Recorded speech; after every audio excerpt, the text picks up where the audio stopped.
대한민국 청소년 경제 똑똑이 만들기 프로젝트 하이클래스 그 11번째 시간입니다. 어서 오세요. 11번째 시간이야 벌써 믿기지가 않아요. 이번 시간 뭘 배울지 나 진짜 너무 기대돼. 인정. 맞아. 이게 은근히 내 생활에 도움이 되는 게 많단 말이야. 야, 이 하이클래스가 너희한테 진짜 도움이 됐구나. 막 뿌듯하다, 야. 선생님 모실게. 어떤 쌤이 오실까? 선생님, 어서 오세요. 안녕 얘들아. 안녕. 나는 오늘 수업을 가르칠 김예나 선생님이라고 해. 만나서 반가워.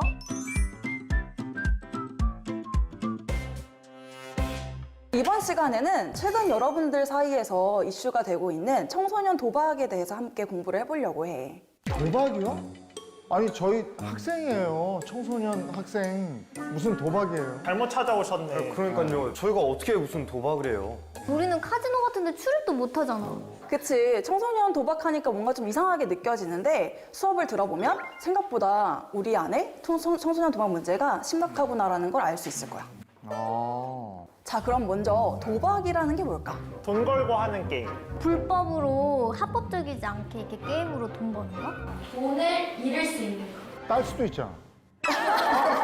그치, 맞아. 중요한 얘기를 해줬어. 잃을 수도 있고 딸 수도 있고. 그게 우리가 도박에 빠지는 이유겠지. 근데 도박에 대해서 우리가 정확한 내용을 이해하는 게 필요할 것 같아. 도박은 지금 얘기해줬던 것처럼 불확실한 사건에 금품의 가치가 있는 실제 돈이나 재화 등을 거는 거 행위를 우리가 도박이라고 이야기해. 근데 도박이 그러면 사람들이 왜 도박에 자꾸 빠지게 될까? 일단 아까 나왔던 얘기처럼 도박은 경쟁을 포함한 놀이에 금품을 거는 행위이기 때문인 거지. 그러니까 결국에는 게임과 함께 돈을 추구하는 행위가 바로 도박이라는 거야. 그러면 결국에는 이 승패가 그런데 문제는 우연에 의해서 결정이 되기 때문에 그 결과는 항상 불확실하겠지. 네. 예를 들어서 여러분들이 가위바위보를 하는데 서로 돈을 건다. 이것도 도박이 될 수 있어. 그럼 바둑을 두거나 장기를 둘 때 어르신들이 뭐 얼마씩 내고 할 때 있잖아요. 그것도 다 도박인가요? 여기서 중요한 건 결과가 불확실한 거에 결국엔 돈이나 금품의 가치가 있는 걸 거는 순간 결국엔 그건 전부 다 뭐다? 도박이라는 거지. 야, 우리도 저 떡볶이 사내기 하고 홀짝하거나 짤짤이 같은 거 하잖아. 전문 용어로 빵이라고 하지, 빵. 빵, 모모빵. 모모빵, 그것도 다 도박인 아이스크림 건가요? 빵. 떡볶이빵, 다 도박인 거지. 반성해야겠다. 선생님 그러면 사행성이라는 게임을 들어봤는데 혹시 그것도 도박인가요? 사행성 게임, 도박 이런 용어들이 이제 헷갈리기 시작하지. 원래는 이전에는 사행성 게임이랑 도박이란 용어가 대부분 혼용되어서 사용되어 왔어. 혹시 사행성이라는 게 무슨 의미인지 알고 있을까? 어쩌다 돈 딸 수 있는 거. 어쩌다 돈 딸 수 있는 거 맞아. 이 사행성이라는 건 요행을 바란다라는 건데 우연에 의해서 이익을 얻고자 하는 마음을 우리가 사행심, 사행성이라고 얘기해. 그러니까 게임이라는 요소에 결국엔 이런 사행성, 운에 의해서 이득을 얻고 싶은 게 포함이 되기 시작하면 결국 사행성 게임이라고 할 수 있는데 요즘의 사행성 게임은 혹시 게임 안에 있는 확률형 아이템 알아? 뽑기로 해서 맞아. 뽑는. 요즘의 사행성 게임은 주로 게임 내에 있는 확률형 아이템 뽑기 등과 같은 걸 이야기하고 이제 도박 같은 경우에는 국가에서 사행산업이라는 이름 하에 결정해놓은 합법 도박이 있거든. 그런 합법 도박도 있지만 그걸 빙자한 결국에 불법 도박이 요즘엔 성황리에 이렇게 문제가 되고 있어.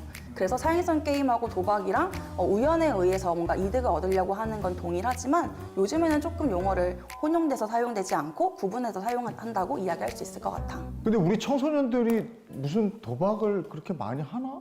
아니요, 뭐 우리 아까 무슨 떡볶이 빵, 떡볶이 내기 그 빵. 정도가 전부인데. 그러니까 우리끼리 그냥 이렇게 구슬 가지고 이렇게 하는데 떡볶이 사 먹는 정도가 무슨 도박이라고 할 수 있나? 우리 다 잡혀가는 거 아니야?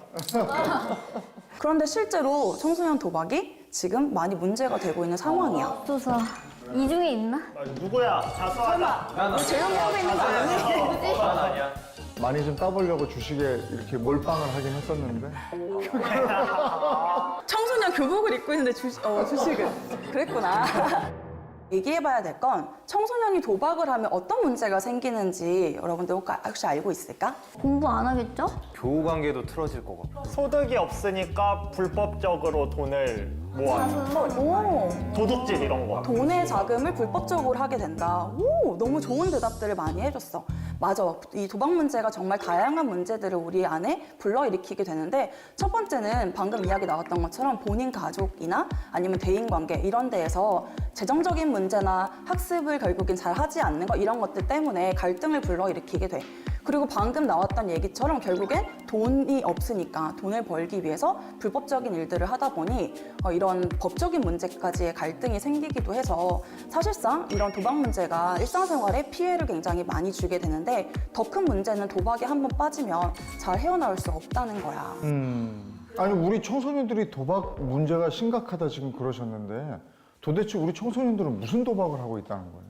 그러게요. 저희가 뭘 어떻게 할 수 있는 방법이 없잖아요. 할 수 있는 방법이 없다고 생각하지. 아까 나왔던 얘기처럼 친구들끼리 단순한 내기 게임을 하면서 돈을 거는 것도 도박의 일종이라고 말했잖아. 그런데 요즘 청소년들은 불법 온라인 도박을 하는 게 가장 큰 문제야.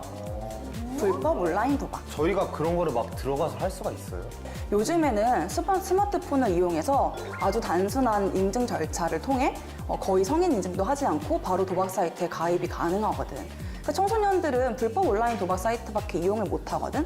그런데 여기가 더 큰 문제가 되는 건 베팅을 할 수 있는 금액, 상한선이 제한되어 있지 않다는 거야. 그러니까 더 큰 금액을 계속해서 베팅을 할 수 있는 문제가 생기는 거지. 그러면 도박 사이트는 어떻게 우리 친구들이 알고서 들어가게 될까? 그러니까요. 그리고 약간 왜 빠지는지도 모르겠어요, 저는. 막 스팸 문자 그런 거 타고 들어가는 거 아니에요? 스팸 문자. 혹시 스팸 문자 받아본 적 있어? 저 받아봤어. 저도요. 또 어떤 경로를 통해서 청소년들이 이 도박 사이트를 알게 되고 불법 도박에 빠지게 될까? 아마 제일 위험한 게 지인들 통해서 들어가는 게 친구죠. 뭐. 친구들한테 알지 않을까요? 정답! 네, 맞아. 청소년들이 도박을 어떻게 이용하게 되는가에 대한 조사를 해보면 지인들이 하고 있는 걸 관찰하면서이거나 친구들이 직접적으로 권유를 하기도 한대. 그것뿐만이 아니라 방금 얘기 나왔던 것처럼 요즘에는 게임을 빙자해서 도박 사이트들을 광고를 하기도 하고 스팸 문자를 보내기도 하고 이렇게 스마트폰, 인터넷을 통해서 다양하게 이런 도박 사이트에 대한 정보들을 입수하게 되는 거지. 무섭다. 그럼 들어가서 그 맛을 보면 계속하게 되는 건가요? 그치. 도박에 그러면 왜 빠지는가가 우리 재용이가 궁금한 것 같아. 네. 도박에 빠지는 경로를 총 4단계로 구분해 볼 수 있는데 첫 번째는 방금 이야기 나왔던 것처럼 승리 단계, 돈을 따는 단계인 거지. 우연히 그냥 돈을 딸 수 있을까라고 호기심에 돈을 걸고 베팅을 해봤는데 실제로 거기서 이득을 얻게끔 되는 거야. 베팅하고 얼마 정도 받으면 도박에 빠질 것 같아? 더블. 더블? 10배. 10배? 예를 들어 5만 원 베팅했으면 10만 원이면? 치킨이 몇 마리야. 순간 혹행 아니야. 여기 잡아가세요. 잡아가세요. 이러면 그 이제 큰일이 나는 거죠. 그렇죠. 이따 선생님을 상담하셔야 될 것 같아요. 맞아요. 그래서 첫 번째 승리 단계, 돈을 결국엔 따는 맛을 보게끔 되니까 이 승리 단계에서 이 청소년들이 도박에 빠지게끔 돼. 그 다음에는 그 다음에는 손실 단계를 맛보게 되거든. 잃어요. 돈을 당연히 잃게 되어 있어.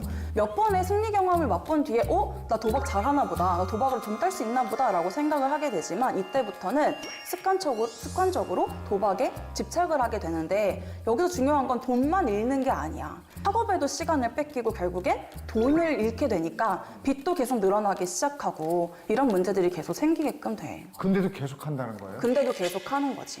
아까 우리 재용이가 얘기했던 것처럼 뭐 때문일까? 본전 찾으려고. 본전을 찾고 싶은 마음들이 생기기 때문이야. 세 번째 단계는 절망 단계라고 하는 건데 이쯤이 되기 시작하면 더 이상 스스로의 힘으로 도박의 행동을 조절하기가 힘든 상황들이 되게 돼. 빚을 빨리 갚아야겠다는 생각에 가족들이나 친구들에게 대신 빚을 갚아달라고 요구를 하기도 하고 내지는 그게 어려운 친구들은 불법 대출을 받기도 하면서 훨씬 더 손실이 많아지고 일상생활의 관계에서의 어려움들도 훨씬 많아지는 이런 절망 단계에 빠지게 되는 거지. 이건 완전히 최악의 상황까지 가는 건데요. 근데 여기서 끝이 아니야. 마지막 단계가 또 있어. 아, 진짜요? 이렇게 벼랑 끝에 몰려있는 상황에서도 또 포기 단계라고 하는 게 있거든. 마지막으로 완전히 헤어나올 수 없는 우리가 흔히 얘기하는 도박 중독에 빠졌다라고 하는 그 단계가 이 포기 단계라고 얘기할 수 있어. 이때는 정서적으로 고통이 너무 심해서 단순히 도박에 국한이 되어져서 문제를 경험하는 게 아니라 삶을 포기하고 싶은 마음이 들기도 하고 그래서 최악의 경우에 극단적인 선택을 하거나 이런 고통을 달래기 위해서 청소년임에도 불구하고 담배를 태우거나 아니면 술을 마시거나 하는 이런 더욱의 최악의 선택들을 하게 되는 그런 포기 단계를 맛보게 돼. 얘기 들어보니까 어떠니? 생각보다 더 위험한 거. 생각보다 청소년들의 도박 문제가 심각한 걸 알 수 있지. 청소년 도박 문제를 자가 진단할 수 있는 문항들, 척도가 있거든?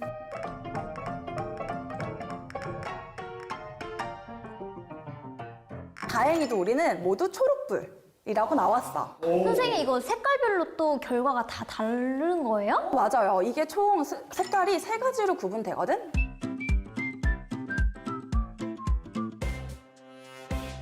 청소년 도박 문제가 생긴 친구들을 발견했을 때 어디서 도움을 받을 수 있을까, 어떻게 해줘야 되는가가 고민이 많이 될 것 같아. 그러면 이런 문제 수준을 진단을 하고 난 이후에 실질적으로 전문가들에게 도움을 받을 수 있거든? 한국도박문제예방치유원이라는 곳에서 받을 수 있어. 국번 없이 1336에 전화를 하면 전화 상담도 바로 받을 수 있고, 이 번호 앞에 샵을 붙여서 문자를 보내면 문자 상담도 가능해. 상담 말고는 따르게 받을 수 있는 방법은 없나요? 청소년들 같은 경우에도 이런 법적인 문제나 아니면은 큰 빚 때문에 고민을 하고 있는 친구들이 있으니까 이런 지원들도 받을 수 있고, 도박 중독자 개인뿐만이 아니라 가족들도 상담을 받을 수 있거든. 또한 예방이나 재발을 방지하기 위한 이런 집단 교육이 여기에서 생기기도 하고, 청소년을 위한 치유 프로그램들이 진행이 되기도 해. 그래서 굉장히 다양한 도움을 받을 수 있어. 그러면 오늘 배운 거 잘 배웠나? 한번 복습해볼까? 네. 선생님 뭐 걸고 하시죠? 재용이가 좋은 얘기 해줬는데 이건 도박일까 아닐까? 아니죠. 왜 아니지? 돈을 안 걸면 돼요. 돈을 안 걸면 돼. 오케이, 맞아. 너희들이 돈을 안 걸면 되는 것도 맞고, 이건 우연이라기보다는 오늘 그러니까 학습한 내용을 복습하는 거잖아. 그래서 이거는 도박이 아니야. 자, 첫 번째 문제. 결과가 불확실한 것에 돈이나 가치 있는 것을 거는 모든 행위는 하나, 둘, 셋. 자, 정답이 뭘까요? 도박이요. 호박 정답입니다. 아 이거 너무 쉬웠다. 한국도박문제예방치유원의 헬프라인 전화번호는 몇 번일까? 1336. 1336 정답입니다. 그럼 다음 시간에는 실제 청소년들의 도박 사례를 보면서 함께 다시 공부를 해보려고 해. 다음 교시에 또 보자. 와. 고맙습니다, 선생님. 감사합니다.